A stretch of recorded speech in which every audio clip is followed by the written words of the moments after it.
Mercredi prochain, on va peut-être parler un peu plus sur la prière. Et de sorte que le mois d'avril, nous voulons que le mois d'avril, nous sommes en train de sortir de la pandémie. Et nous ne voulons pas sortir de cette pandémie dans une position de faiblesse. Nous voulons sortir de cette pandémie dans une position de force, dans une position d'enthousiasme, de rage et d'agressivité, dans le sens de gagner le monde au Seigneur. Je ne sais pas pour vous, mais moi, j'ai toujours fonctionné comme ça. Quand il y a au lieu d'avoir tout un long programme pour 12 mois, mais si je mets des obstacles, pas des obstacles, mais des étapes progressives, je suis motivé en début de chaque étape. Amen. Ça me remotive en début de chaque étape. Moi, je veux appeler l'Église à regarder ce mois d'avril comme un nouveau début, comme un nouveau commencement, comme si c'était janvier un peu, parce que janvier passé a été gâché. Ça n'a pas été comme le janvier que nous connaissons. Mais nous sommes à la veille de quelque chose. Nous voulons sortir de cette pandémie en rugissant spirituellement, en grondant la parole de Dieu et en faisant des dégâts dans le camp de l'ennemi. Et un des ingrédients que nous allons avoir besoin, c'est le jeûne. Et si j'en parle aujourd'hui, c'est parce que ça nous donne 2 semaines pour nous préparer. Je sais qu'à chaque début de mois, nous avons 3 jours de jeûne. Mais ce début de mois d'avril, je veux mettre une suggestion sur la table pour toutes nos églises, pour tout notre réseau francophone. Au lieu de 3 jours, nous allons jeûner 7 jours. Au lieu de 3 jours de jeûne, nous allons faire 7 jours de jeûne. Nous allons faire comme si c'était un nouveau début. Nous allons faire comme si nous commençons à neuf. Et nous voulons juste sortir de ce temps de pandémie en force.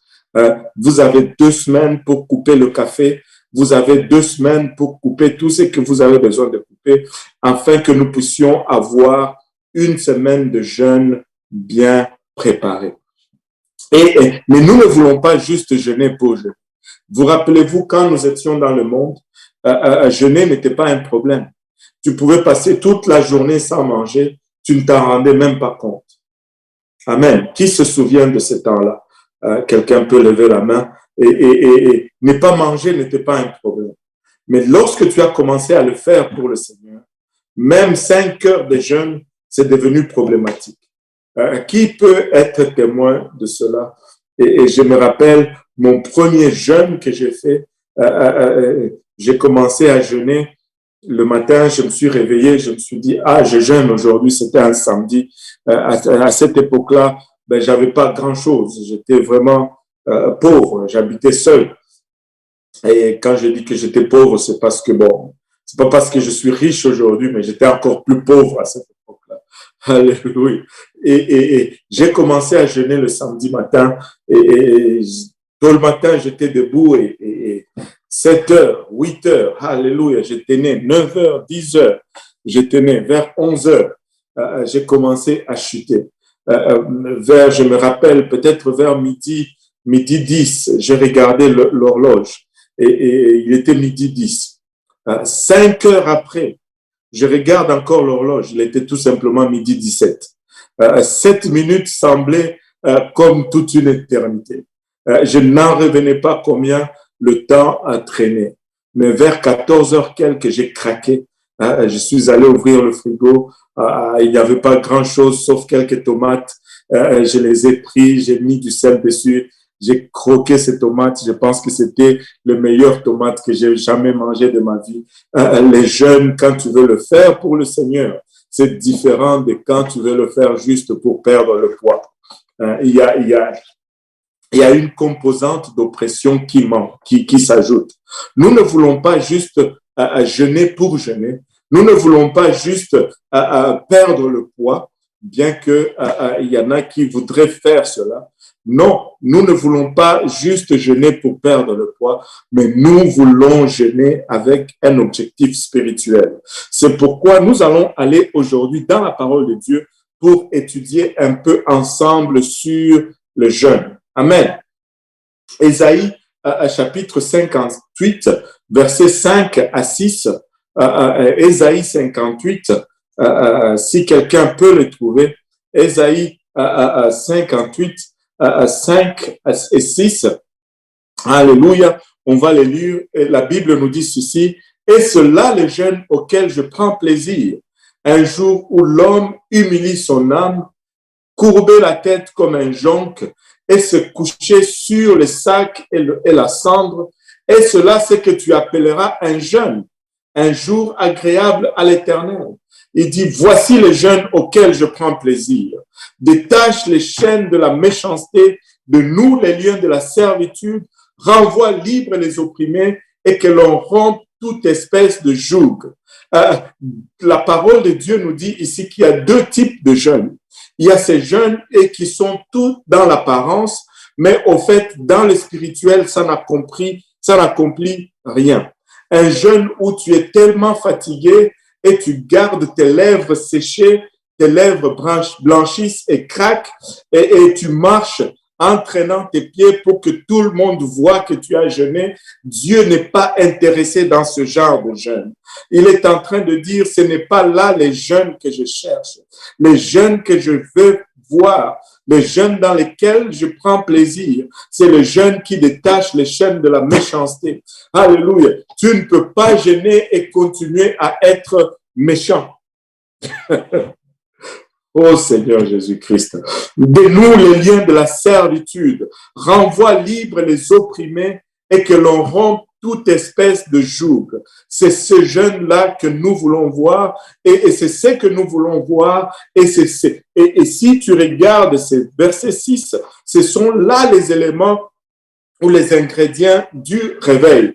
Ça, c'est le prophète Ésaïe qui nous parle du jeûne que le Seigneur désire. Mais si nous lisons dans Matthieu 6, 16 et 18, nous dit ceci, lorsque vous jeûnez, ne prenez pas un air triste comme les hypocrites, qui se rendent le visage tout défait pour montrer aux hommes qu'ils jeûnent.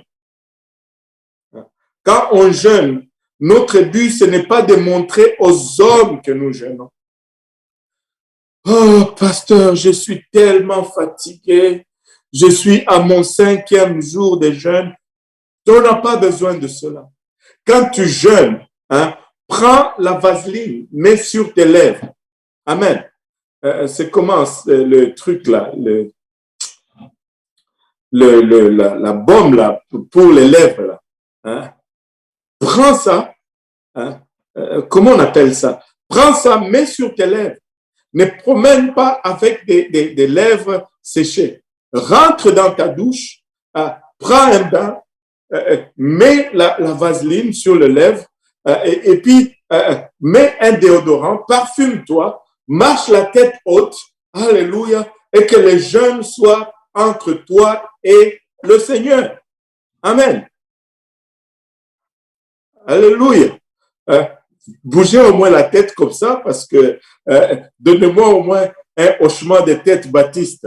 Je sais que nous sommes des pentecôtistes, nous sommes habitués à crier Amen. Mais là, on a les micros fermés et on a une raison. Mais donnez-moi au moins un hochement de tête baptiste.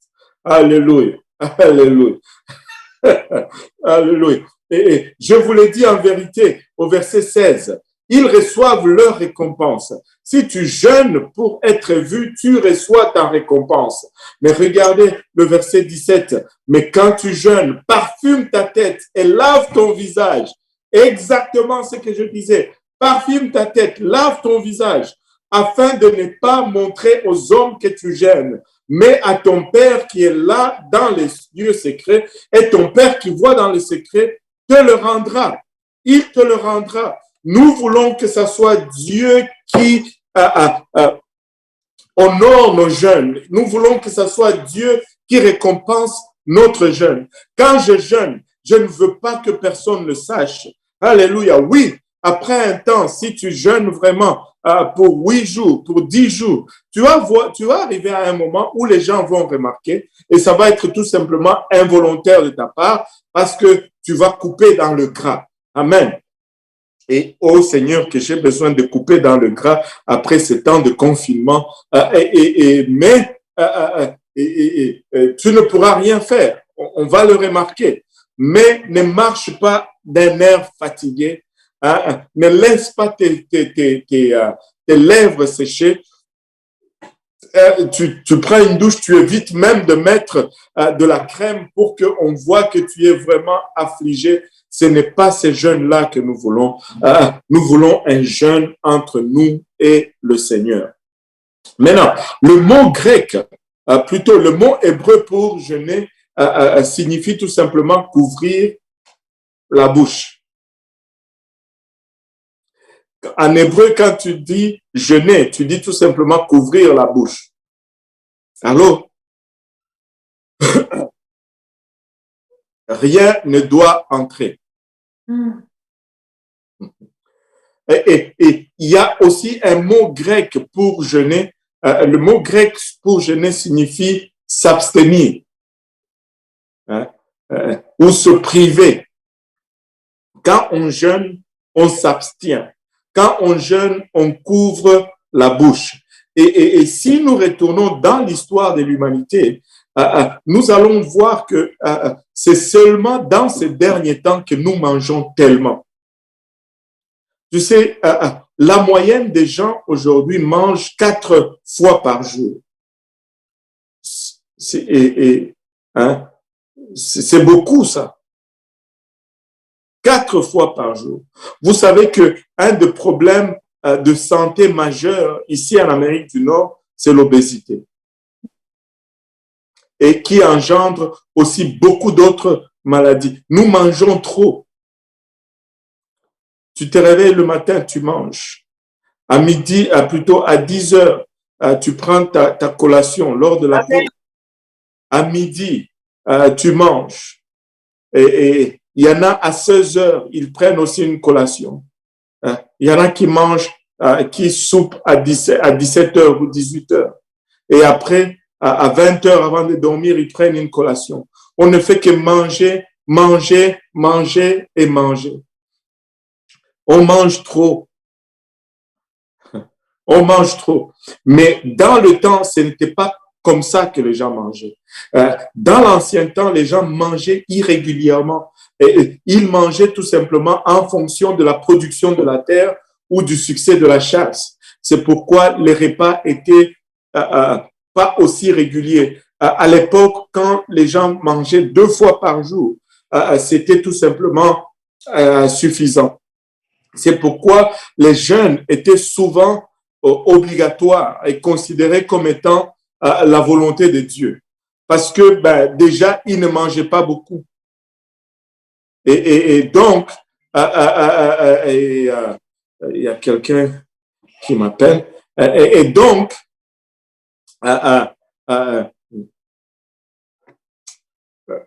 si tu ne mangeais pas déjà, te priver de la nourriture n'était pas un exercice si difficile que ça l'est aujourd'hui. Et on le faisait obligatoirement dans le sens de rendre un culte volontaire à Dieu. Mais non, il y a un appel qui m'a dérangé. Il y a un baptême, il y a quelqu'un qui doit se faire baptiser tout à l'heure après le service. Nous rendons grâce à Dieu. Et donc, allez à Saint-Laurent pour ceux qui doivent se faire baptiser. Amen, au nom de Jésus-Christ.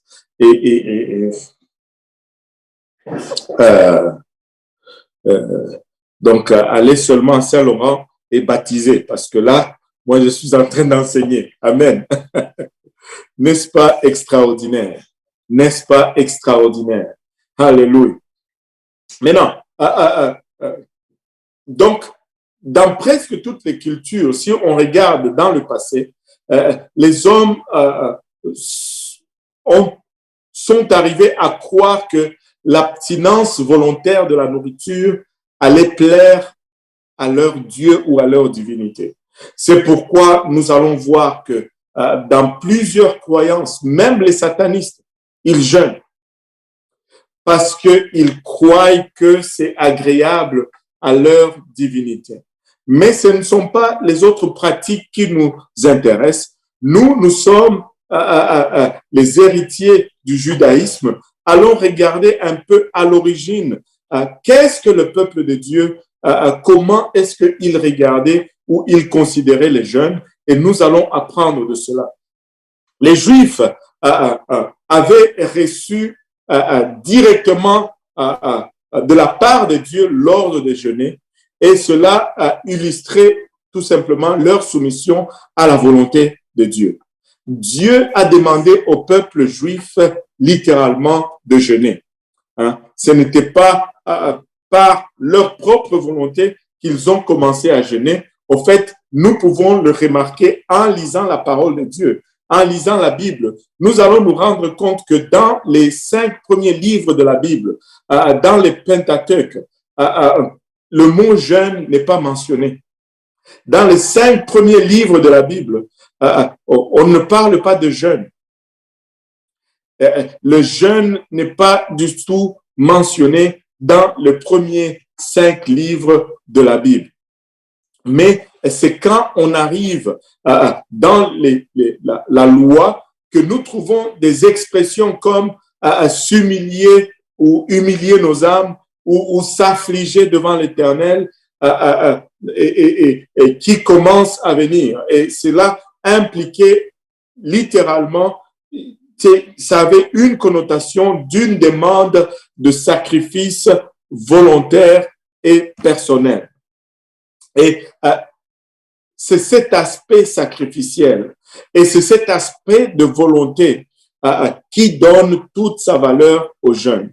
Au fait, la première chose qui m'est bénéfique dans le jeûne, c'est que je me soumets volontairement à la parole de Dieu. L'acte volontaire devient la première des choses qui donne sa valeur au jeûne.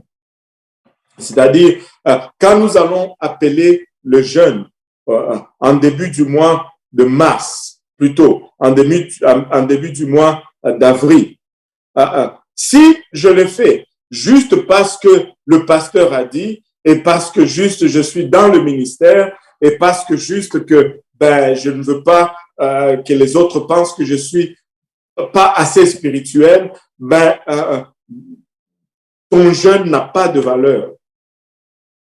Il n'y a pas de valeur spirituelle là-dedans. Mais si il y a un cachet de ma volonté personnelle là-dedans, je sais que je ne suis pas du tout obligé de le faire, mais je vais le faire parce que je veux obéir à Dieu. Dieu honore cela. Dieu honore l'obéissance. Dieu honore lorsque nous venons et que nous brisons notre volonté à ses pieds. Et le jeûne est une des éléments ou est une des choses qui brise notre volonté devant le Seigneur. Et vous savez quoi? Notre chair est l'un de nos ennemis en ce qui concerne notre marche avec Dieu ou notre vie spirituelle. Nous luttons contre le diable, nous luttons contre le monde et nous luttons contre la chair. Mais quand nous jeûnons, nous sommes en train de mener un combat contre notre propre chair. Laissez-moi vous dire, le jeûne, quand il est fait volontairement, pas parce que l'Église l'a demandé, mais parce que je me dis, je veux être agréable à Dieu, je veux soumettre ma volonté à Dieu, le jeûne devient une arme très, très efficace et très, très puissante. Les Juifs, très souvent, ils s'abstenaient de toute nourriture pendant un jour, un seul jour pour les jeûnes, c'est-à-dire du matin au soir, du lever du soleil jusqu'à son coucher, il ne mangeait pas rien. Il y avait beaucoup de ces jeûnes journaliers comme ça dans leur calendrier. Mais très souvent, ils pouvaient aussi s'abstenir de certaines nourritures en particulier, et cela quand ils faisaient des jeûnes prolongés. Quelqu'un allait s'abstenir, par exemple, de manger tout mets délicat, c'est-à-dire tout mets bien assaisonné, bien épicé pendant 30 jours, par exemple. Il allait juste manger des légumes non assaisonnés pendant 30 jours. Il y avait ces genres de jeûnes. Mais quand c'était des jeûnes de 1 jour, il s'abstenait de tout aliment, peu importe que ça soit assaisonné ou pas. Et les jeûnes prolongés, très souvent, on s'abstenait d'un type de nourriture. Il y en a qui s'abstenaient, par exemple, de la viande. Il y en a qui s'abstenaient, par exemple, de tout ce qui était succulent ou qui goûtait bien. Il y en a qui s'abstenaient du raisin, par exemple. Je ne mangerai pas de raisin pendant, oh là là, le raisin. Ça, c'est, je ne sais pas pour vous, mais ça, c'est un des meilleurs fruits au monde. Je me rappelle encore, tu sais, si tu vas aller au ciel, il faut que tu aimes le raisin.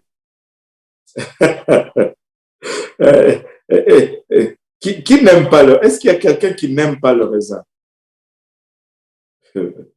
Le raisin, c'est très bon. Vous savez, quand... là, je m'égare. Je dois retourner. Je dois retourner à ma leçon. Laissez-moi vous dire ceci. Quand les espions sont entrés dans la terre promise, ils sont sortis de là avec une grappe de raisin que ça prenait 2 personnes pour porter. Et ils ont dit, nous sommes aux yeux de ces gens comme aux nôtres, comme à nos propres yeux, comme des sauterelles. Vous savez, quand les sauterelles rentrent dans un pays, ils vont ravager tous les produits, mais les sauterelles ne mangent pas de raisins. Anyway, allons tout simplement dans la parole de Dieu. Maintenant, des fois, le peuple juif allait jeûner pour manifester leur repentance. Il n'était pas rare, surtout quand ils exprimaient leur repentance, de le voir se revêtir de sac.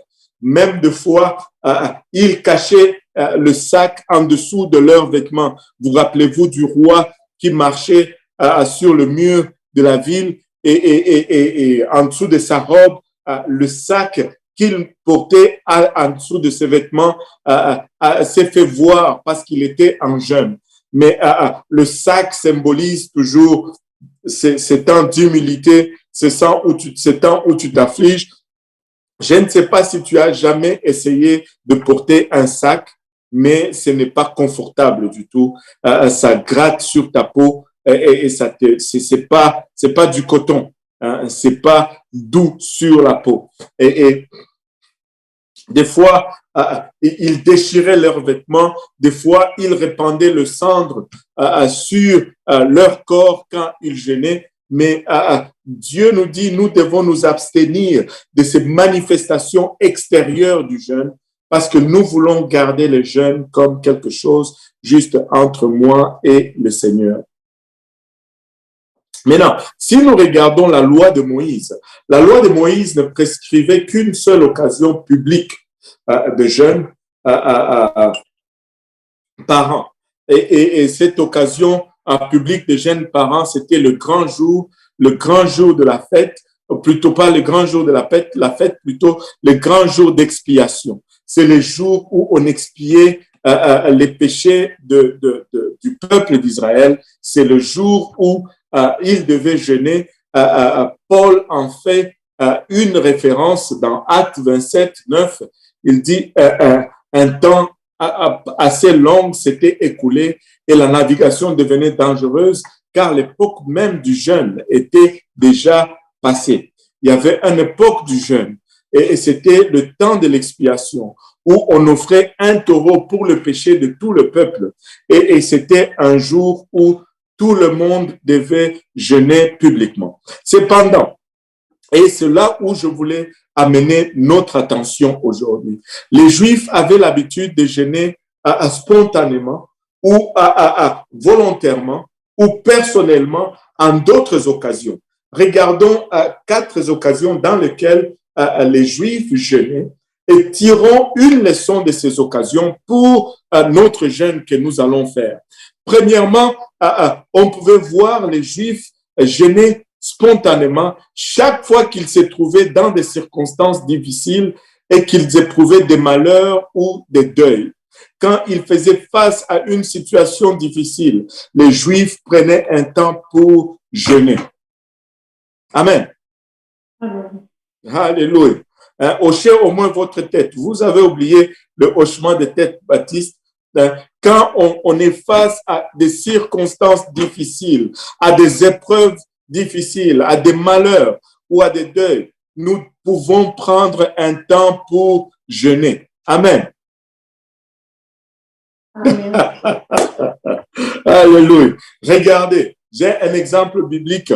1 Samuel 1, verset 1, plutôt 1 Samuel chapitre 1, verset 5 à 7. Là, ça nous parle de Anna et Elkana. Anna, c'était la seconde femme de Elkana et sa rivale qui était Pénina, qui l'a mortifiée, qui l'a maltraitée.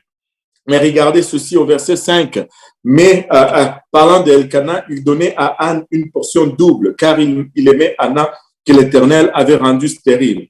Sa rivale lui prodiguait les mortifications pour la porter à s'irriter de ce que l'Éternel l'avait rendue stérile.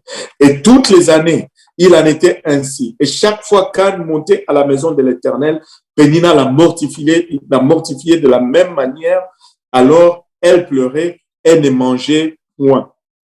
Et pour faire face aux afflictions de sa rivale, pour faire face à sa rivale qui se moquait de sa stérilité. Et remarquez ici, la Bible nous dit que c'était Dieu qui l'avait rendu stérile. Ce n'était pas le sorcier de la famille, ce n'était pas la méchante tante, mais c'était plutôt Dieu qui avait rendu Anne stérile. Dieu avait une raison dans cette stérilité. Laissez-moi vous dire, très souvent nous donnons beaucoup de crédit à l'ennemi. Mais il y a des moments où nous devons tout simplement, alléluia, au lieu de chercher, oh c'est telle tante, oh c'est tel oncle, c'est tel sorcier dans la famille, juste aller devant le Seigneur en jeûne et en prière et laisser le Seigneur prendre soin de la situation. Anne, prenez le temps de jeûner pour faire face aux mortifications de sa rivale, pour éviter de s'irriter, elle jeûnait, pour vaincre cette colère qui montait en elle. Elle jeûnait, elle pleurait devant le Seigneur, mais elle ne mangeait point, elle jeûnait. Donc, quand nous allons faire face à des situations difficiles, nous allons jeûner. Alléluia. Nous allons tous convenir que pour le moment, en tant qu'Église, collectivement, et en tant que personne, la plupart d'entre nous, individuellement, nous faisons face à des situations compliquées, nous faisons face à des situations difficiles. C'est approprié pour nous de jeûner. Alléluia. Un hochement de tête, Baptiste. Alléluia. C'est approprié pour nous de jeûner. S'il y a un temps, alléluia, où nous pouvons jeûner et avoir une raison d'aller devant Dieu en jeûne, c'est maintenant. Amen. Hochement de tête, Baptiste. Alléluia. Et une deuxième raison que nous trouvons dans la parole de Dieu, pourquoi le peuple de Dieu jeûnait, pourquoi le peuple de Dieu allait prendre des moments de jeûne spontanés. À chaque fois qu'ils étaient confrontés à des menaces, à des dangers à venir, ou même des fois, à chaque fois qu'ils craignaient un jugement de Dieu à venir, le peuple de Dieu allait spontanément aller jeûner. Alléluia. Amen. Amen. de hochement de tête, Baptiste. Amen. Alléluia. À chaque fois que nous sentons qu'il y a un danger en avant de nous, à chaque fois que nous sentons que nous avons fait quelque chose et Dieu n'est pas content, alléluia, il y a probablement un jugement de Dieu qui nous attend.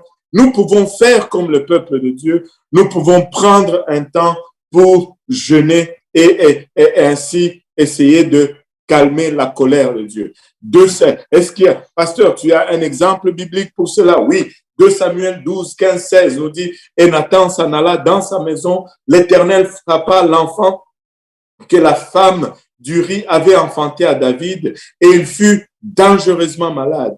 Et regardez la réaction de David. Lorsque Dieu a rendu cet enfant malade, David craignait un jugement de Dieu. La Bible nous dit au verset 16, David pria Dieu pour l'enfant et jeûna. Et quand il rentra, il passa la nuit couché par terre.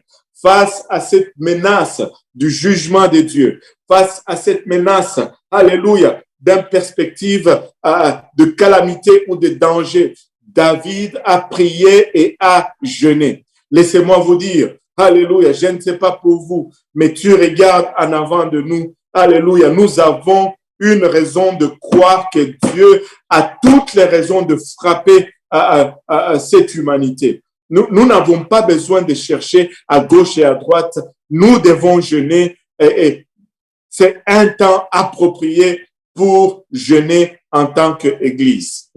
Hochement de tête, Baptiste. Alléluia. D'autres, troisième raison pourquoi tu vas voir le peuple de Dieu jeûner dans l'Ancien Testament, à chaque fois qu'ils étaient tombés dans un péché grave, le peuple de Dieu jeûnait. Amen. Amen. À chaque fois qu'ils étaient tombés dans un péché grave, le peuple de Dieu jeûnait. Regardez Ezra 10, verset 6. Puis Ezra se retira de devant la maison de Dieu et il alla dans la chambre de Joshaman, fils d'Eliashib. Quand il y fut entré, il ne mangea point de pain et il ne but point d'eau parce qu'il était dans la désolation à cause du péché des fils de la captivité. Ils étaient dans la captivité, ils se sont éloignés de la parole de Dieu et leur péché était grand devant Dieu et cela a conduit Ezra, alléluia, au jeûne. Et à chaque fois que nous tombons dans une situation de péché grave, nous pouvons jeûner et nous devons jeûner. Hochement de tête, Baptiste. Mais laissez-moi vous dire, nous sommes en train de faire face à un temps où le blasphème court partout dans le monde aujourd'hui. S'il y a un temps où nous n'avons même pas besoin de chercher qui a péché, le péché est là devant nous. La promiscuité, l'homosexualité et l'idolâtrie et toutes ces choses. S'il y a un temps où l'Église est appelée à jeûner, c'est bien aujourd'hui. Hochement de tête, Baptiste. Alléluia. Quatrième point, pour lequel nous pouvons voir le peuple de Dieu aller en jeûne spontané, volontaire, sans que ça soit commandé par la loi. Et c'est à chaque fois qu'il souhaitait éviter une lourde catastrophe, une lourde calamité. À chaque fois qu'il y avait un grand danger qui était en avant d'eux et que le peuple de Dieu voulait l'éviter, ils allaient jeûner. Ils allaient jeûner. Regardez Esther. Esther et son peuple faisaient face à une grande calamité. Aman était prêt à faire liquider tout le peuple juif. Il avait déjà fait signer le décret au roi et c'était une situation grave. La décimation était en route, était en marche pour détruire tout le peuple d'Israël. Mais la Bible nous dit, dans Esther 4, versets 1 à 3, la Bible nous dit, et les ennemis de Juda et de Benjamin apprirent que le fils de la captivité bâtissait un temple à l'Éternel, le Dieu d'Israël. Hop. Je pense que je n'ai pas pris la bonne référence. Et maman Nangaye, j'ai pas changé de chapitre.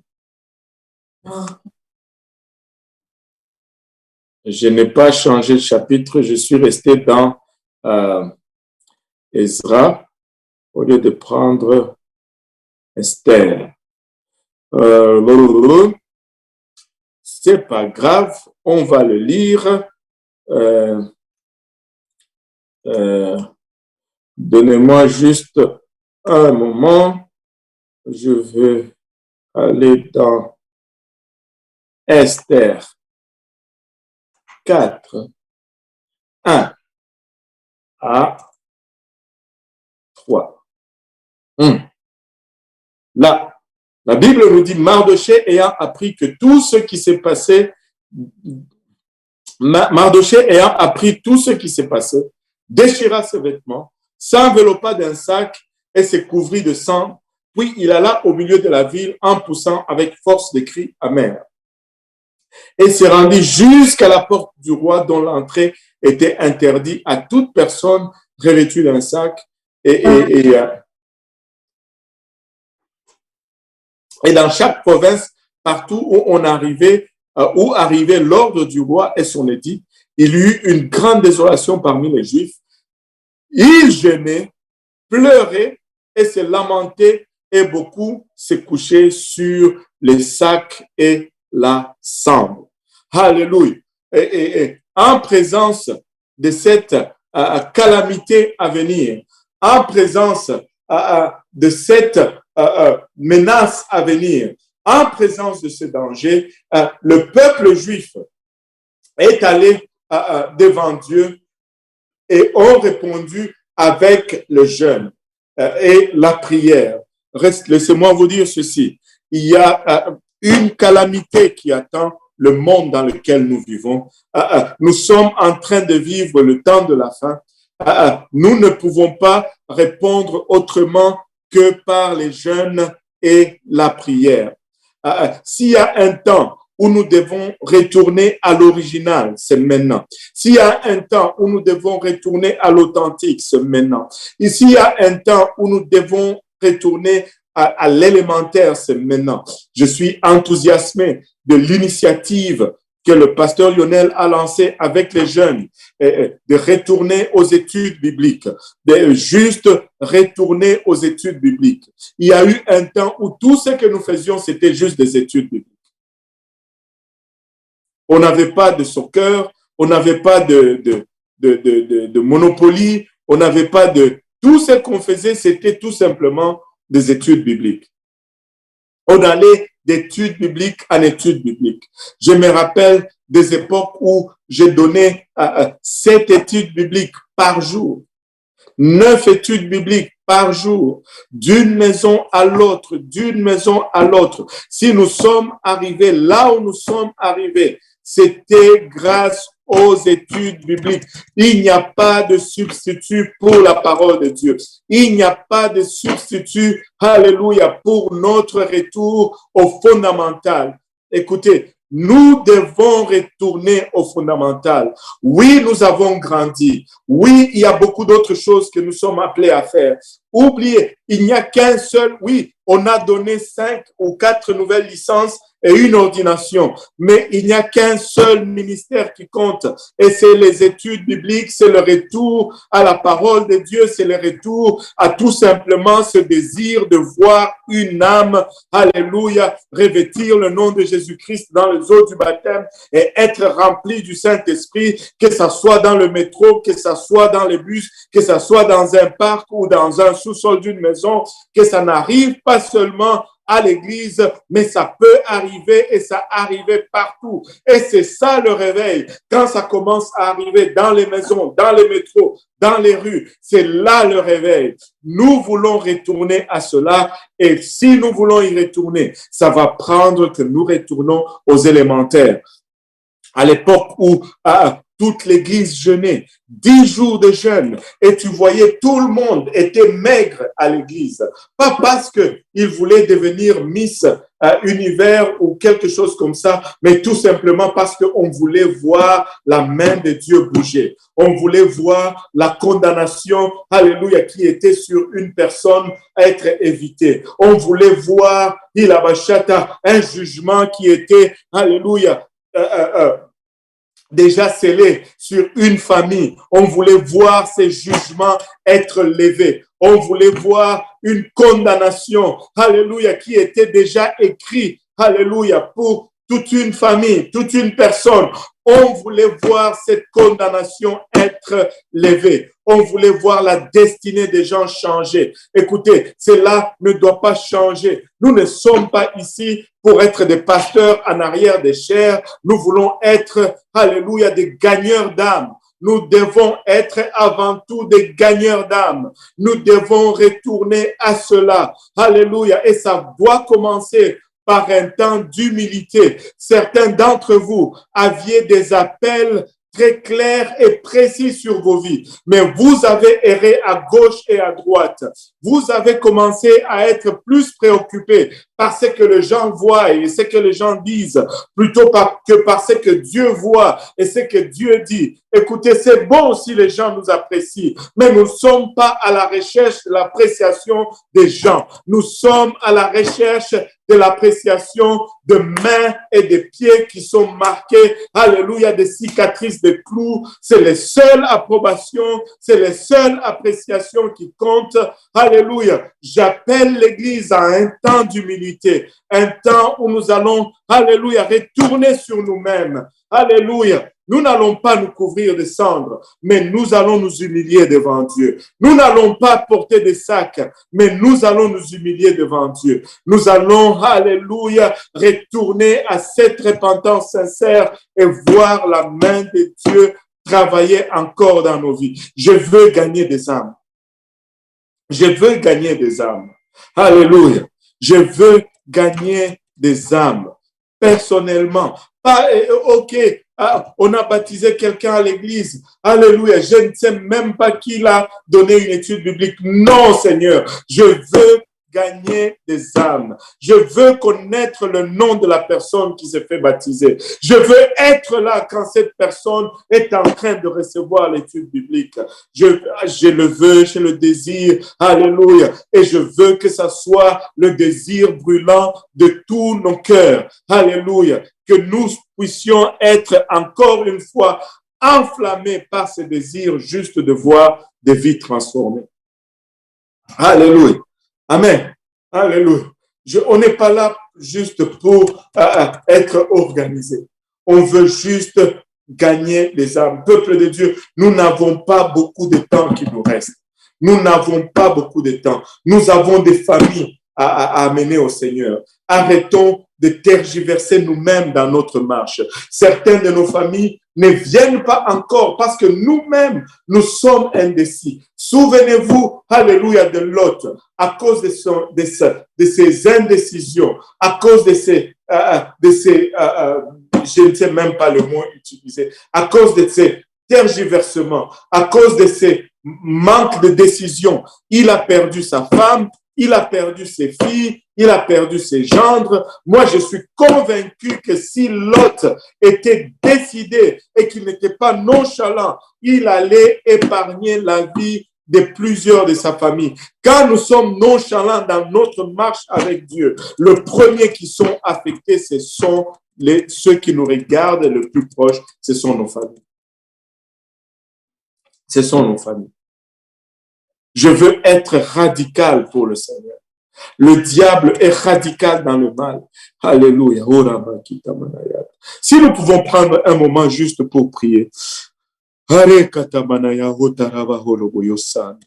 En baissant nos têtes partout là où nous sommes. en fermant nos yeux, et en ouvrant nos cœurs devant le Seigneur. Mahe kataraya hetara koromaya hita. Hiramaya kitaraya kutarabaya. Ore katamanaya hotaraba kitamaya. Hare katamana hotaraba olomoyosan. Hare katamanaya heta. Papa, tu nous as sortis de loin, Seigneur. Papa, lorsque nous sommes venus à toi, nous étions insignifiants. Nous n'avions pas, Papa, tout le bien matériel avec lequel tu nous bénisses aujourd'hui. Papa, mais nous ne voulons pas, Seigneur Jésus-Christ, qu'au milieu, Papa, de cette faveur, que nous puissions maintenant, Seigneur, Papa, oublier la main, Papa, qui nous bénisse. Oublier, Papa, la raison pourquoi nous sommes bénis, Seigneur. Papa, juste encore une autre âme à sauver. Juste encore une autre famille à amener dans ta présence. Papa, il a ta touche nos cœurs, Seigneur. Et ramène-nous, Seigneur Jésus-Christ, à cette place où nous avions commencé avec toi, Seigneur. Papa, où notre préoccupation primaire était d'abord, Papa, ton royaume et toi, Seigneur. Papa, une place, Papa, où nous nous préoccupions moins, Papa, de notre sort. Et plus, Papa, il a de ce que toi, tu désirais, Papa. À cette place où nous étions encore tout pour toi, Seigneur. Et que tu étais tout pour nous, Seigneur. Aide, Papa, il a ton peuple. Aide-nous aujourd'hui, Seigneur, nous te prions. Iramaya ketaraya hetaraba ologoyosanda. Arikatamanaya hutaraba ologoyosanda. Papa, il a Haraya hitarakalaya hita. Hikatamana hutaraba ologoyosanda. Au nom de Jésus. Aramaya ketamanaya taraba ologoyosanda. Karimaya hitaraba ologoyosanda. Oh Jésus, aide-nous. Maintenant,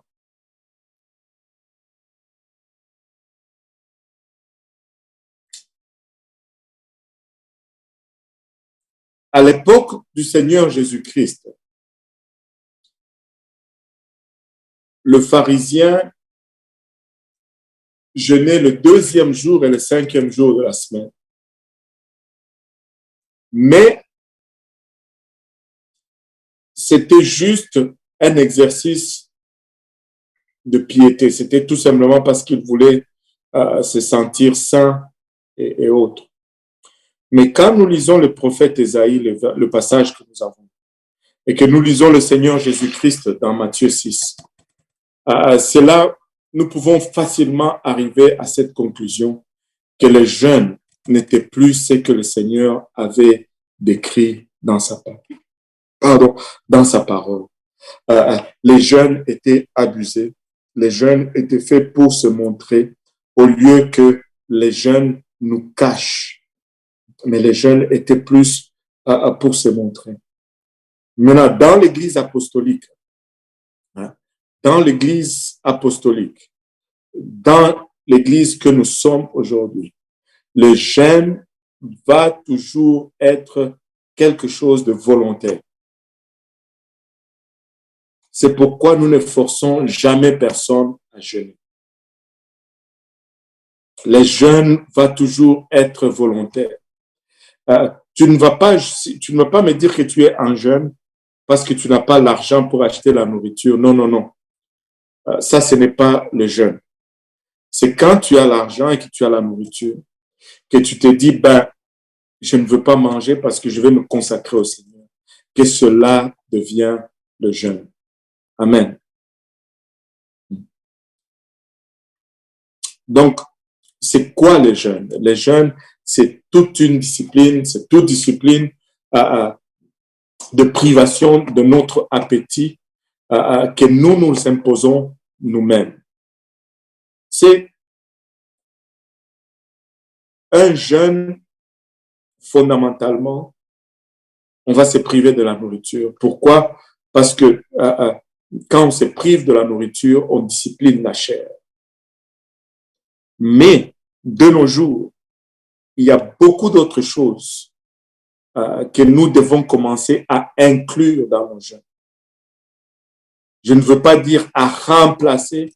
Il y en a qui vont dire, ben, je veux jeûner du média, mais ils mangent 2 pizzas larges à eux seuls avec 2 coques diètes. Ça ne marche pas là. Ça, c'est tu vas sortir de là la chair encore plus fort. Et quand tu vas retourner aux médias sociaux, tu vas être encore plus accro à ces médias sociaux.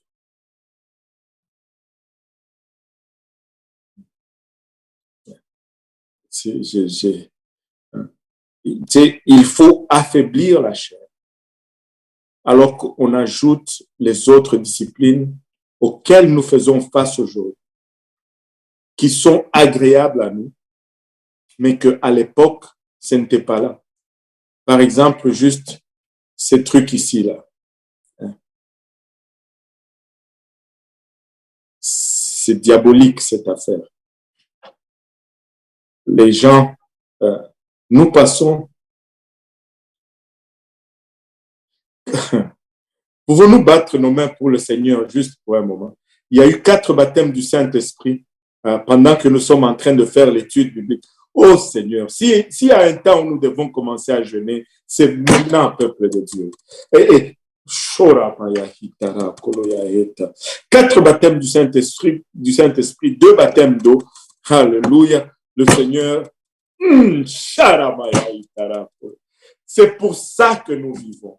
C'est pour ça que nous faisons ces choses. C'est ça notre motivation. Il n'y a rien d'autre. Il n'y a rien d'autre. Oh Seigneur Jésus-Christ, aide-nous. Alléluia. Et donc, nous devons nous imposer une discipline et nous devons nous priver des appétits. Il y en a pour qui ne sont pas tout à fait normales. La nourriture, pour eux, ce n'est pas un problème. Ils peuvent ne pas manger, ce n'est pas un problème. Mais pour moi, la nourriture, c'est important. C'est sérieux, cette affaire. Donc, quand je jeûne, ben, je me prive de nourriture. Mais pendant que tu te prives de nourriture, tu ne manges pas. Mais si pendant ton jeûne, tu passes 6 heures sur Facebook,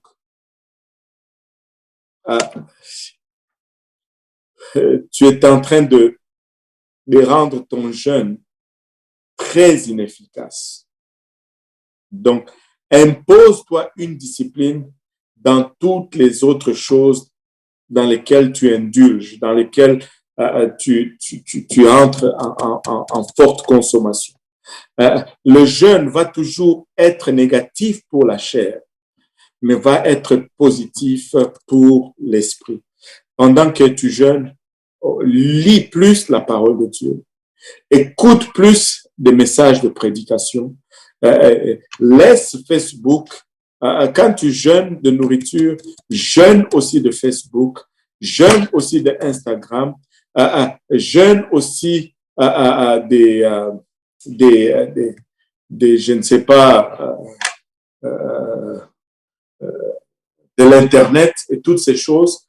Jeûne aussi du téléphone, jeûne aussi du commérage et toutes ces choses. Mais juste, tue ta chair. Tue ta chair.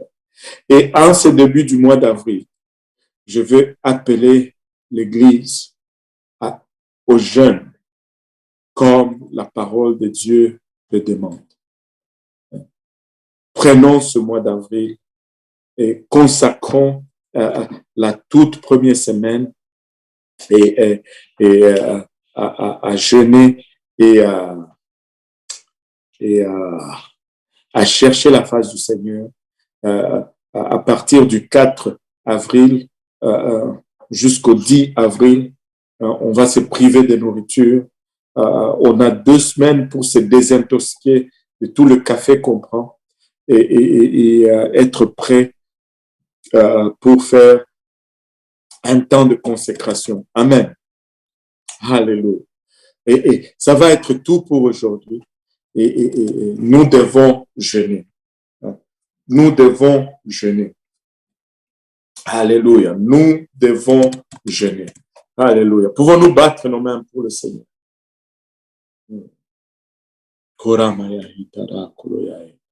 Est-ce qu'il y a des questions aujourd'hui?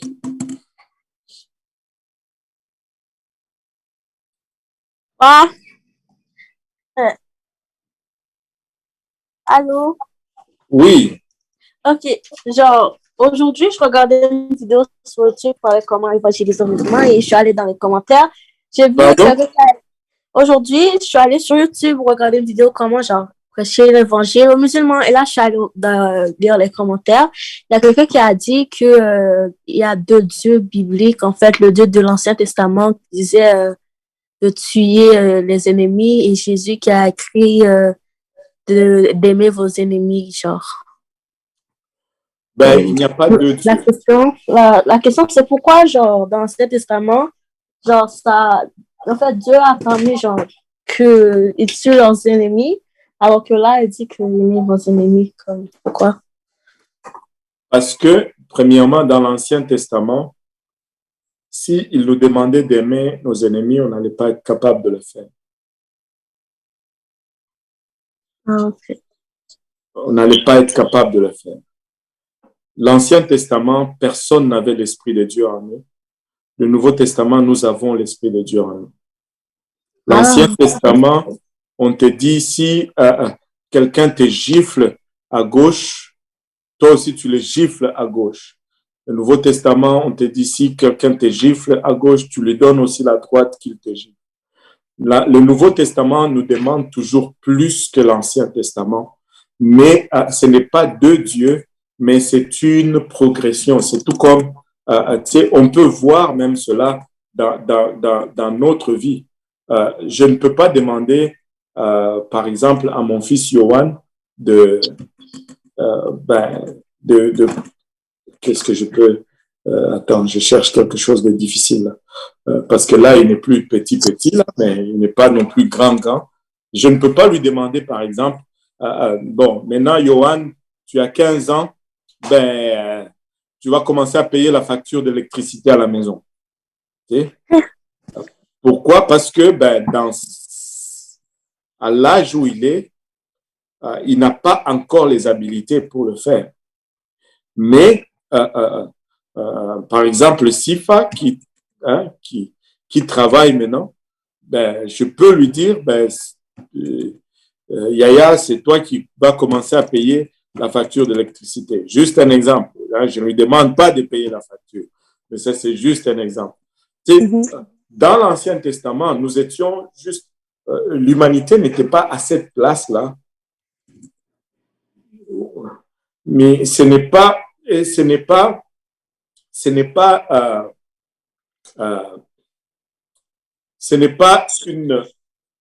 pas deux dieux, mais c'est une progression. Quand mes enfants étaient plus jeunes, je ne leur demandais pas de déneiger l'entrée de la... je vais vous donner un exemple. Avant que je ne parte au Congo, il y a un jour, on était à l'église et il a neigé ce jour-là. Et les enfants ont pris la voiture, ils sont rentrés en avant nous. Moi, je suis resté avec ma femme. Et puis, on a suivi après. Et quand on est arrivé devant chez nous, ils étaient là, ils étaient en train de déneiger le stationnement. J'ai dit, good! C'est ça, les enfants. C'est bon. Et puis, bon, on est entré dans la maison. Ma femme a dit, allons les aider. J'ai dit, quoi? No way! Tu restes ici, fais-toi un chocolat chaud, mets-toi des pantoufles, mets les pieds sur la table, sirote ton chocolat chaud, alors qu'eux, ils vont déneiger dehors. Mais je ne pouvais pas leur demander ça quand ils avaient 4 ans, 5 ans. Mais est-ce que je suis un autre papa? Non. Je suis le même papa. Mais par rapport à leur progression, je leur demande différentes choses selon ce qu'ils peuvent donner. Voilà. Et donc, c'est dans ce sens. L'Ancien Testament, ce n'est pas un autre Dieu. Jésus, il s'appelle Jésus. Quelle révélation. Jésus s'appelle Jésus.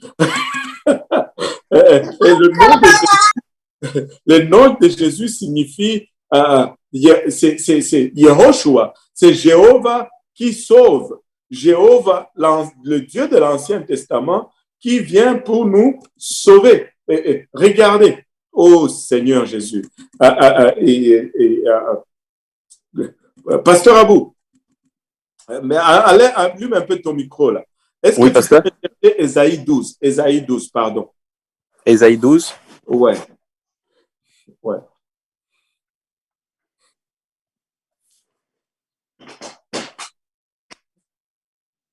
Merci pour l'explication, monsieur. Ouais. Je vais juste finir ça avec Ésaïe 12. C'est juste un petit bonbon. Ésaïe 12.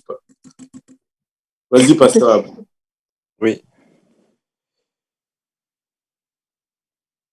Ésaïe 12. Mhm.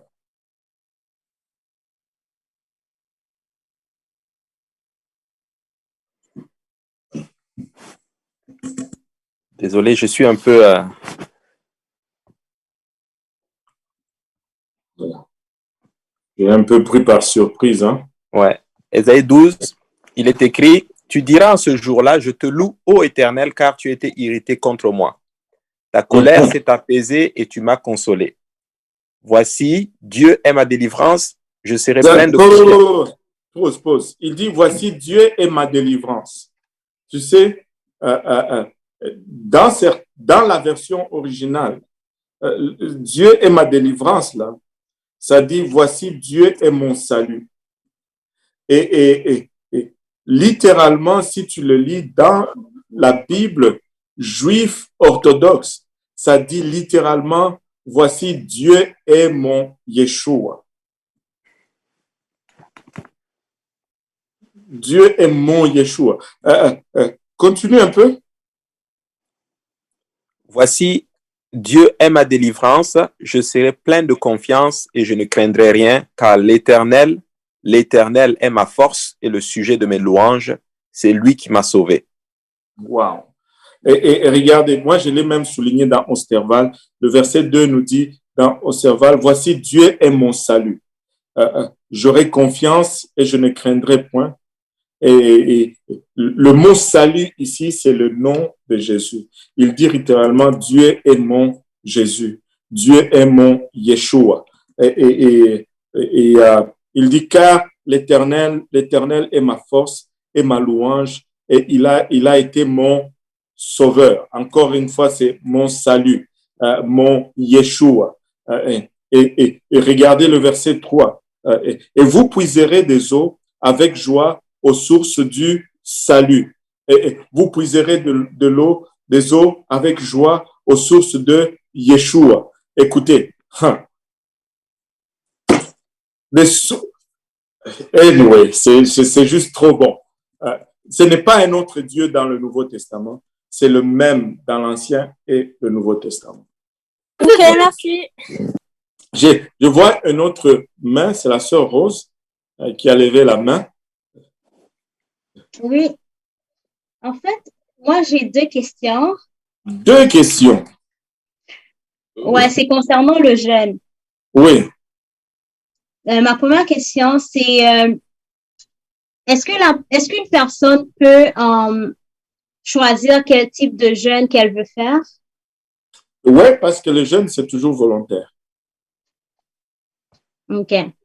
Ma deuxième question, c'est est-ce qu'une personne peut, genre, juste choisir de prier si son cœur n'est pas comme dirigé vers le jeûne? Oui, tout à fait. C'est pourquoi c'est volontaire. OK. Mais c'est comme, regarde, je veux devenir meilleur dans mon sport. Si je veux devenir meilleur dans mon sport, il faut que je me pratique, n'est-ce pas? Ouais. Si je choisis de ne pas me pratiquer, c'est mon choix. Mais il ne faut pas que je m'attende à ce que je devienne le meilleur que je voulais devenir parce que je n'ai pas fait les pratiques ou les exercices que je devais faire pour devenir là où je devais aller. Tout à fait. Ouais. Alors, c'est pas vraiment une question de... personne n'est obligé de jeûner. Si on était obligé de jeûner, on allait vous envoyer la police chez vous quand on appelle les jeunes à l'église. Mais on ne le fait pas parce que c'est de votre volonté. Mais c'est bon que de soumettre cette volonté à Dieu et de jeûner. Ça me fait du bien. OK. Merci. Alléluia. D'autres questions? Je pense qu'il y a des questions dans le chat.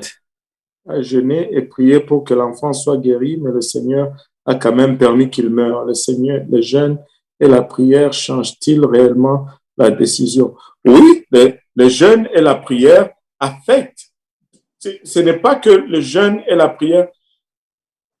Il y a eu des instances où Dieu a voulu littéralement punir son peuple. Et Dieu, et le peuple a jeûné, et Dieu a retenu sa punition. N'est-ce pas? Un hochement de tête baptiste, s'il vous plaît. Amen. Alléluia.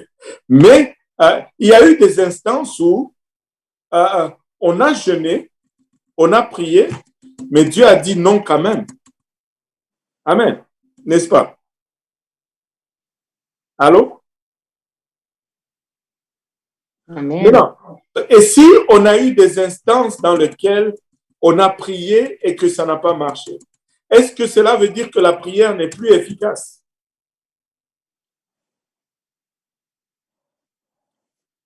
Qui a déjà prié et que Dieu a dit non?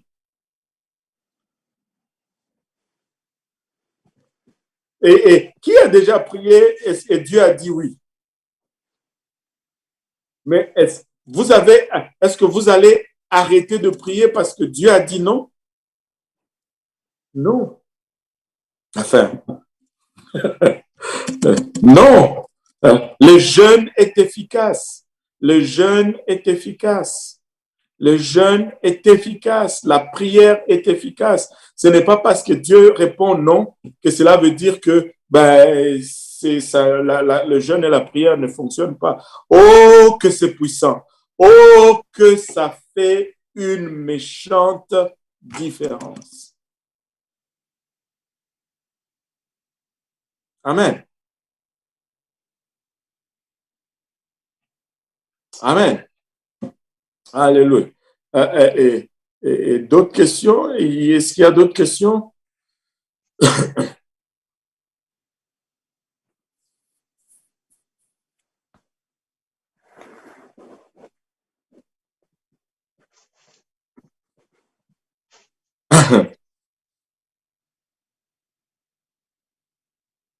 Alléluia. Le Seigneur est bon, n'est-ce pas? Amen. Allô, pasteur? Oui. Oui, j'avais posé une question dans le chat. Je demandais comment bien occuper son temps pendant le jeûne, car parfois le temps semble souvent long. C'est souvent Ouais, ça ne semble pas souvent long, souvent c'est long. Oui, quand tu jeûnes, justement, il faut que tu saches occuper ton temps. Il faut que tu augmentes. Très souvent, c'est la chose la plus difficile à faire, de lire le plus possible parce que ton cerveau, il est fatigué. Mais laisse-moi t'avouer une chose, c'est que si tu lis, ça te rend encore plus fort. Moi, une des choses que j'aime souvent faire quand je jeûne et que je commence à sentir que ça commence à être difficile, juste prendre une douche, ça me rafraîchit beaucoup. Je ne sais pas si ça va marcher pour vous. Et je ne veux pas dire que je suis sous la douche en train d'avaler tout l'eau de la douche. Non, non. Juste prendre une douche. Ça te fait oublier que tu as faim. Et là, tu peux aller un peu plus loin. Lire ta Bible, c'est quelque chose qui aide beaucoup. Enseigner une étude biblique, ça aide beaucoup. Écouter la prédication, ça aide beaucoup. Prier, ça aide beaucoup. Quoique, des fois, quand on jeûne, ces choses-là deviennent un peu difficiles à faire. Mais si on le fait, ça aide beaucoup à passer le temps. Des fois, moi, je me rappelle quand j'étais jeune et que je jeûnais beaucoup longtemps. Et je vous dis aussi, plus tu es jeune, plus c'est plus facile de jeûner. Plus tu vieillis, plus c'est plus difficile de jeûner. Les longs jeûnes, là, tu les fais quand tu es jeune. C'est peut-être pourquoi les jeunes ont le même nom que jeunes. Je sais pas. Mais c'est très important quand tu es jeune, c'est plus facile à endurer. Et quand j'étais jeune et que je faisais des longs jeûnes, je ne sais pas, des fois, en plein milieu du jeûne, ça peut vous sembler tellement paradoxal, mais ça m'aidait. J'allais préparer pour la famille, je les sers et puis je les regarde manger. Et puis ça me fait juste plaisir, ça me soulage. Et puis je leur dis, gardez un peu au congélateur parce que dans 7 jours, je sors d'ici. Et à chaque fois, après un long jeûne, il y avait beaucoup de petits bols au congélateur. Et quand je sortais du jeûne, ça ne m'intéressait même plus. Mais c'était tout le temps cette même routine. Mais il faut vraiment meubler ton temps. Ne reste pas sur le lit trop longtemps. C'est difficile. Des fois, tu essaies de faire des choses manuelles. Ça aide beaucoup pour ceux qui peuvent. Pasteur, une autre question. Oui. Est-ce que quand on jeûne, on doit aller travailler? Parce que je sais que au temps de Jésus, parfois, ils étaient dans les déserts. Bref, je veux dire, est-ce qu'avec notre temps aujourd'hui, on a un travail et tout? Comment on positionne le jeûne et le travail? En tout cas, moi, j'ai jeûné, j'ai travaillé. C'est une question de volonté, d'organisation et de voir ce que tu es capable de faire. Moi, j'ai déjà fait de jeûnes de 10 jours, de jeûnes de 21 jours en travaillant. Et parce que, honnêtement, quand tu rentres dans un long jeûne, je ne sais pas pour vous, mais pour moi, souvent, ça a été le 2e jour le plus difficile. Dès que je passe le 2e jour, après, c'est comme tu rentres dans une phase où c'est comme un 2e souffle. Ça devient un peu plus mental que physique. Certes, le corps est fatigué, que tu dois gérer tes efforts, mais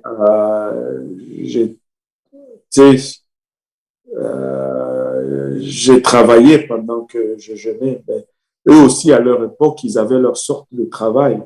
Et même que leur travail manuel était peut-être même plus physique que nous, mais on doit juste composer avec, faire des choix. Et bien sûr, si tu n'as même jamais jeûné,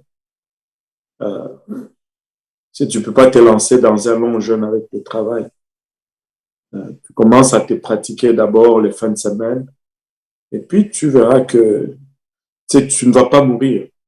C'est vraiment dans la tête. Et je ne suis pas les seuls. On a jeûné, on a fait des longs jeûnes, même jusqu'à 21 jours, alors qu'on travaillait un travail séculier et l'Église par la suite, pas avec ça. Mais on est encore vivant. Oui, c'est la sœur Danielle, ça c'est une question. Oui. Je voudrais savoir, votre jeûne de 21 jours, là, est-ce que vous buvez de l'eau? Oui, j'ai buvé de l'eau. Et ça, c'est une autre chose que je vais souligner. Le jeûne n'est pas une abstention de l'eau. L'eau, ce n'est pas nutritif. Essaye de boire seulement l'eau, tu verras que tu vas maigrir. Parce que l'eau, c'est pas, il n'y a aucun aliment dans l'eau. L'eau, c'est pas, ça ne te nourrit pas, en fait. Et même que ce n'est pas sage de faire un long jeûne. On ne conseille pas d'aller plus de 2 jours sans boire de l'eau parce que tu commences à détruire tes organes internes. Les reins. Ouais, tes reins sont les premiers à partir. Je connais des hommes de Dieu qui sont puissants, qui faisaient de longs jeûnes, mais c'est parce que quand tu fais souvent même un long jeûne, quand tu le fais, tu vas arriver à un moment où même l'eau ne goûte plus bon. Quand tu bois de l'eau, tu goûtes le métal dans l'eau. Ça devient même désagréable à boire de l'eau. Moi, je me rappelle à un moment donné où après un long jeûne, ben, boire de l'eau comme ça, c'était plus capable, mais plutôt je suçais des morceaux de glace. Parce que comme c'était froid, ça passait mieux. Et au fait, bon, quand tu jeûnes, il faut toujours t'assurer que, bon, écoute, c'est le terme, hein, il faut toujours t'assurer que ton pipi reste clair. Tes urines, voilà. Il faut toujours t'assurer que tes urines restent claires. Parce que sinon, c'est pas bon pour tes reins. Il faut boire parce que quand tu jeûnes après le 2e jour, le jeûne a aussi un autre bénéfice physique, c'est-à-dire ton corps commence à éliminer les toxines. Mais si ton corps commence à éliminer les toxines et toi, tu ne les sors pas du corps, ça va te rendre malade. C'est ça qui détruit le rein. C'est pourquoi il faut boire de l'eau. Moi, je n'ai jamais conseillé les jeûnes à sec. Ce n'est pas quelque chose à faire. Savez-vous combien de verres d'eau à peu près par jour vous buviez? Ça dépend. Au début, j'essayais toujours de passer au moins 1 litre d'eau par jour. Ouais, mais au début, c'est plus facile de le boire, le litre. Mais enfin, c'est plus difficile de le boire parce que ça ne goûte plus bon. L'eau goûte vraiment trop le métal. Mais tu le bois par nécessité et tu t'assures tout simplement que tes urines restent claires. C'est très important pour ta santé. Vous n'avez eu aucun symptôme autre physique, non? Pardon? Pas de symptômes négatifs, je parle? Non, je n'ai pas eu de symptômes, je n'en ai pas. Et aussi, il faut être à l'écoute de ton corps. Bon, déjà, en partant, si tu n'es pas habitué des jeûnes, tu ne commences pas à faire un long jeûne juste comme ça en partant. C'est très déconseillé. Commence à faire de jeûne de 1 jour par semaine et puis commence à essayer à faire 2 jours. Tu sais, c'est comme... oh là là, j'ai perdu... donnez-moi 1 seconde. Je n'ai plus de batterie ici, là. Parce que je suivais...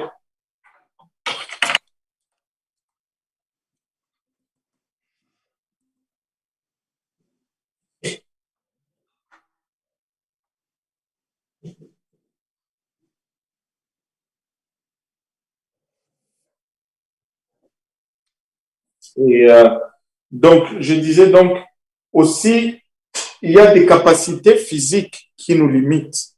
Donc, c'est-à-dire, il faut être également à l'écoute de ton corps. C'est-à-dire, si tu commences à jeûner et que tu commences à tomber dans les pommes et avoir d'autres symptômes, c'est mieux de faire un jour à la fois.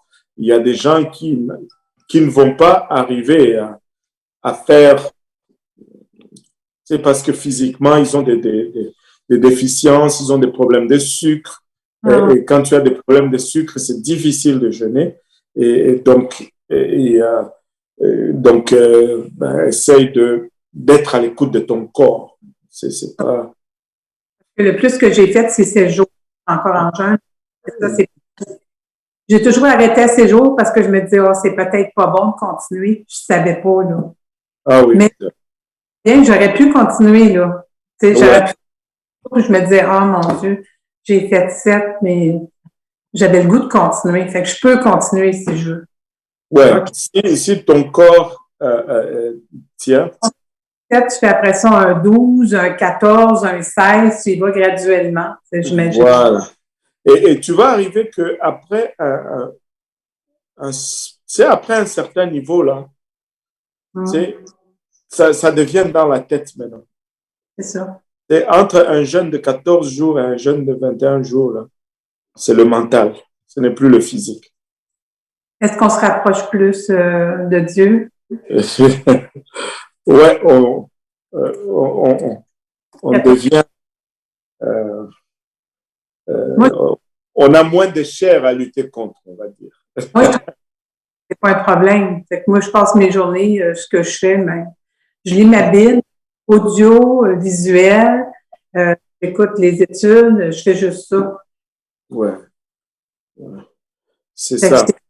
c'est pas dramatique, fait que c'est à ce moment-là, c'est plus facile. C'est sûr et certain que quand tu travailles, c'est un peu plus difficile quand tu travailles. Sûrement, c'est un peu plus difficile quand tu travailles. Mais laissez-moi vous dire, ça, c'est mon opinion. mais Ça peut aller dans un sens comme dans l'autre. Et je vais m'expliquer. C'est des fois, quand tu jeûnes, le plus difficile, c'est passer le temps. Mais quand je vais au travail, le temps passe plus vite. Donc, moi, je vois pas mes journées. donc c'est pas juste, il y a beaucoup d'aspects, dépendamment de notre physique, dépendamment de notre mental aussi, il faut être à l'écoute du corps. Vraiment, il faut être à l'écoute du corps. Mais il faut montrer notre volonté vraiment de soumettre à la chair à Dieu, parce que sinon, c'est... Pasteur, est-ce que quand on devient déjà trop énervé déjà à un certain moment, est-ce que c'est un signe pour arrêter? Genre peut-être, je sais pas, au 5e jour, tu sens que, bon, c'est comme si tu jeûnes juste pour attendre les 2 autres jours, mais est-ce que c'est un signe pour ton corps d'arrêter? Moi, je me rappelle d'un de mes confrères, et il me disait ceci, que lui, quand il commence à jeûner, en tout cas, à la maison, ça devient compliqué. Et sa femme lui dit, ben, si c'est ça, ton jeûne là, mieux vaut que tu arrêtes seulement parce que tu deviens désagréable. Bon, et c'est peut-être un signe d'autres problèmes qu'on doit peut-être adresser en prière avant de retourner encore dans le jeûne, tu vois. Et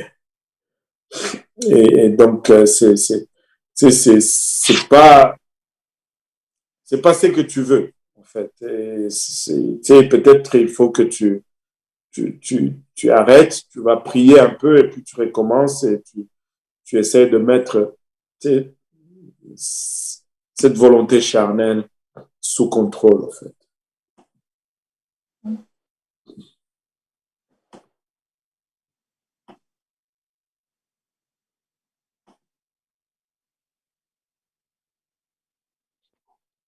Et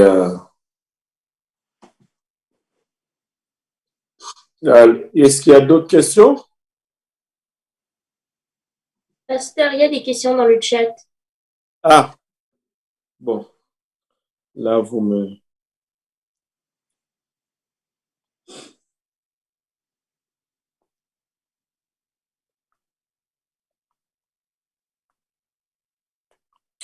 Donc, mon école, des fois, le professeur d'éducation nous fait faire des suicides. Hein? qui consiste à courir d'un point du terrain à un autre jusqu'à ce qu'on le fasse le terrain complet. Des fois, il nous dit de marcher 5 kilomètres d'un seul coup ou de courir pendant des minutes. Les autres exercices qui épuisent les forces. Quoi faire à ce moment-là? Regarde, tu utilises juste de sagesse parce que déjà en partant, on a dit que le jeûne, c'était quelque chose de volontaire. Maintenant, honnêtement parlant,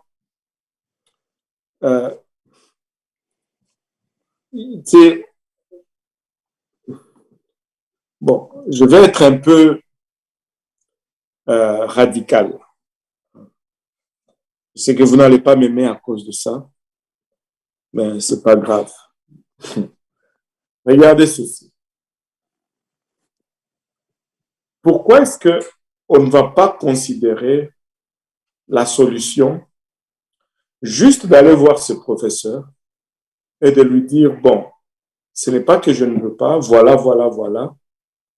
Je suis dans un temps où je jeûne et est-ce que je peux avoir une exemption? C'est juste considérer cette option parce qu'on dirait que nous, chrétiens, par défaut, notre premier instinct, c'est toujours de compromettre ce que Dieu demande pour satisfaire ce que le monde demande. À un moment donné, c'est une question de choix. Et ce n'est pas que moi, je dois vous dire absolument ce que vous devez faire. Mais vous-même devant Dieu,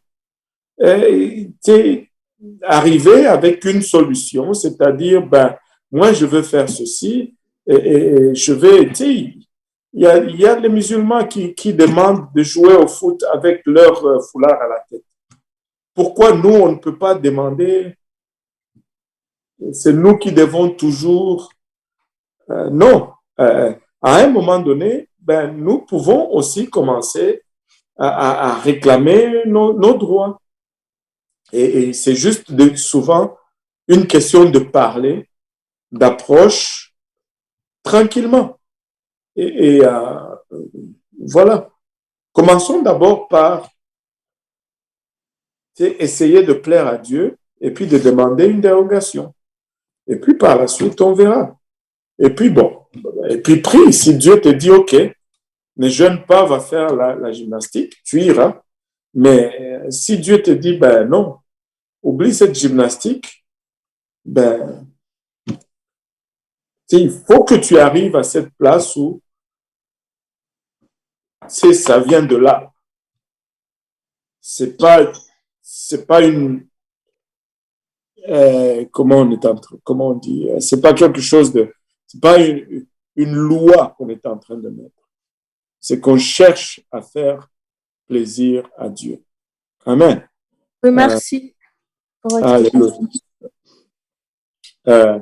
Voilà. Qu'on coupe à chaque 24 heures. Est-ce que c'est mal de faire un jeûne qu'on coupe à chaque 24 heures? Non, ce n'est pas mal. Il n'y a pas de mal. Tu peux couper ton jeûne à 24 heures. Mais comme je l'ai dit tout à l'heure, selon la capacité de tes exercices, c'est autant que tu vas devenir meilleur.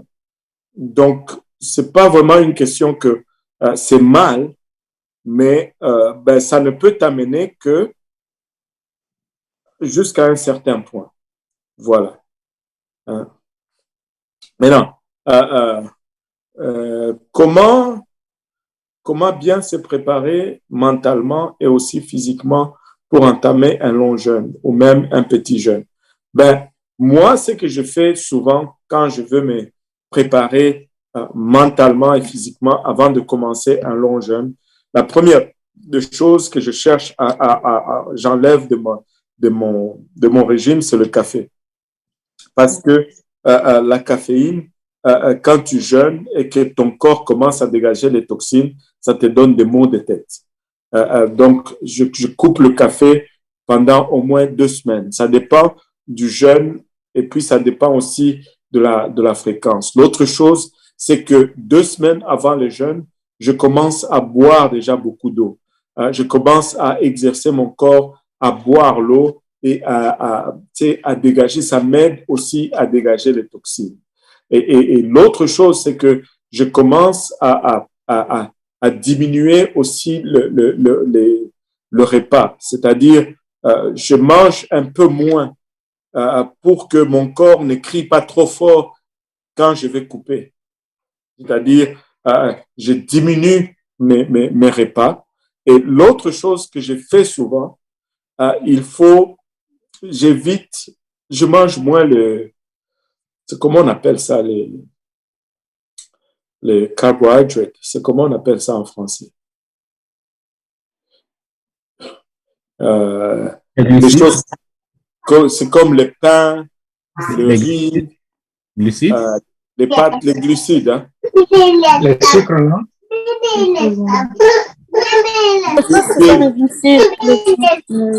Bon, tous ceux qui sont comme le pain, le riz, je vais commencer à manger beaucoup plus de salade et de viande, mais je vais éviter, et le poisson bien sûr, et j'évite de manger le pain, le riz et toutes ces choses. J'en mange beaucoup moins et c'est comme ça que tu te prépares vraiment à faire un long jeûne. Et quand tu manges moins déjà mentalement, ça aide beaucoup. Maintenant, on voit dans la Bible que les anciens mettaient le sac sur leur tête pour s'humilier devant le Seigneur. Y a-t-il une autre façon de s'humilier devant le Seigneur de nos jours? Oui, quand on jeûne, on s'humilie devant Dieu. Quand on prie, ça c'est une chose qu'on oublie souvent. On s'humilie devant Dieu. Quand tu pries, ça amène l'humilité devant Dieu. Et tu sais, ces signes extérieurs, là, c'est mettre le sac sur la tête, c'est justement ce que le Seigneur dit, que ça ne constitue pas des bonnes expressions de jeûne, parce que ça doit être intérieur. Tu sais, rentre dans ta maison, allonge-toi à terre quand tu pries. C'était juste ta position quand tu pries. Parle beaucoup. Moi, je suis ceux de, peut-être c'est par mon éducation, mais je crois qu'il y a quand même un fond de vérité là-dedans. Je n'arrive pas à prier les mains dans les poches. Bon, les mains dans les poches, j'ai été éduqué que les mains dans les poches, c'est pas bon. Nous, on nous tapait si on te promenait les mains dans les poches. Et quand tu pries, tu lèves les mains. Quand tu lèves les mains, il y a une signification. Moi, je pense que quand tu les mets aussi dans tes poches, il y a une signification. Quand tu pries, tu croises les bras. Quand tu as les bras croisés, il y a une signification là. Quand tu es debout, il y a une signification. Quand tu es à genoux, il y a une signification. Quand tu t'allonges complètement à terre et que tu parles à Dieu, c'est très significatif. Mais fais-le en secret et rentre dans la présence de Dieu seul, prie sans que personne ne te voie, ouvre ton cœur, déverse ton cœur. Ce sont des choses qui génèrent l'humilité. Mais quand on fait cela et qu'on sort et qu'on commence à en parler, ben, ça ne va plus générer l'humilité, ça va générer l'orgueil. Mais quand ça reste en privé, en secret, entre moi et Dieu, ça génère l'humilité. Bon, on me dit que ce sont des sucres là. Alléluia.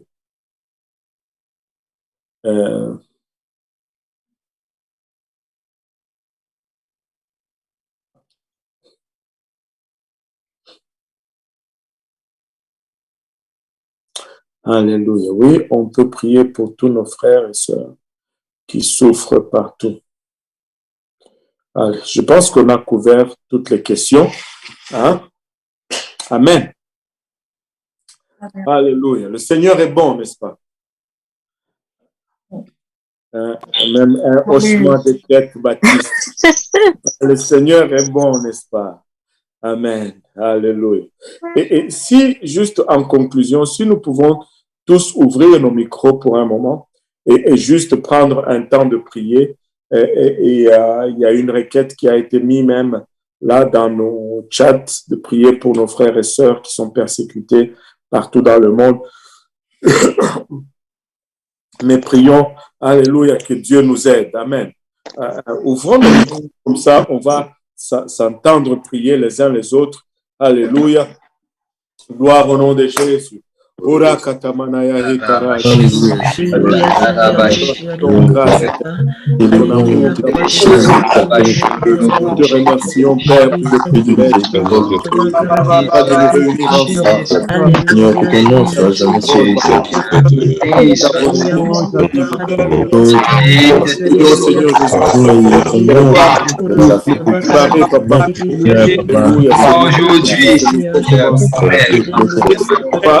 lancer, papa,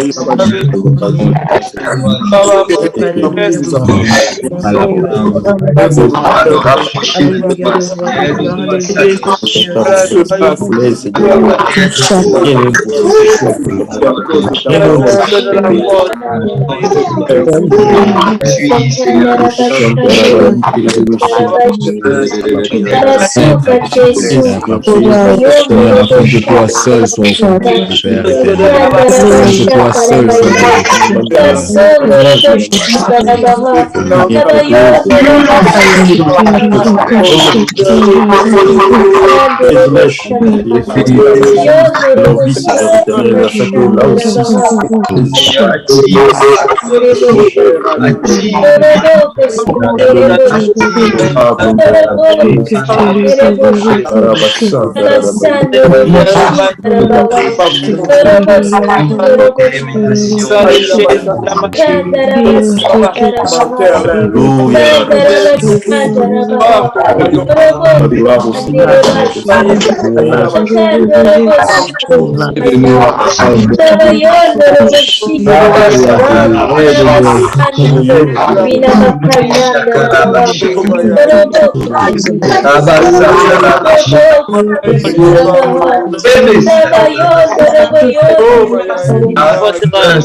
Alléluia. Nous disons tous au nom de Jésus.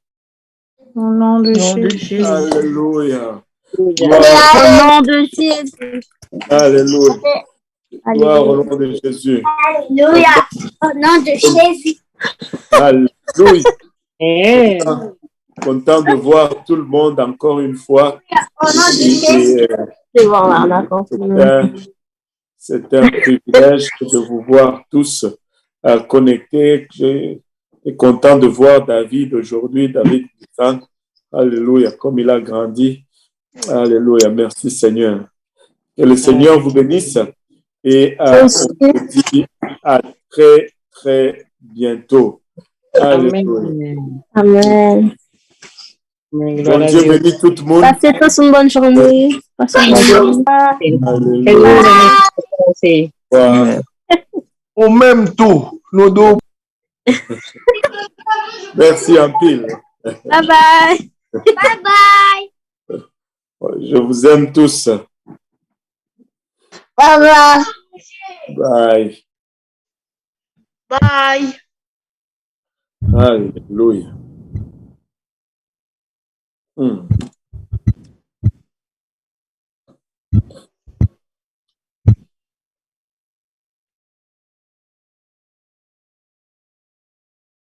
Oui, mesdames, et messieurs, nous avions le baptême en direct tout à l'heure. Le frère Jean-Yves qui a baptisé, le frère Boaz qui filmait en direct. Mais nous ne pouvions pas mettre parce que nous étions en train de suivre l'enseignement important du pasteur. Donc, fait que je le mets dans le lien, le chat maintenant. Vous pouvez aller cliquer sur le chat. Vous allez avoir le direct pour le premier baptême. Et puis, vous allez avoir aussi le direct pour le... pas le direct, l'autre était en différé, je dirais. Donc, fait que c'est ça. Donc, que Dieu vous bénisse. Je vais attendre un peu que tout le monde aille loin et que le lien et que tout le monde puisse cliquer et aller bénir le Seigneur Jésus pour toutes les œuvres magnifiques qu'il fait. Et donc, sur ce, nous aurons demain nos services habituels le jeudi avec probablement pasteur Serge Towa de l'Allemand ou le frère Boaz Kona. Et ensuite, nous aurons le service de Granby avec le pasteur Vincent Auger et la sœur Alexandra Martinez. Que Dieu vous bénisse, c'était le frère Yannick. Au revoir.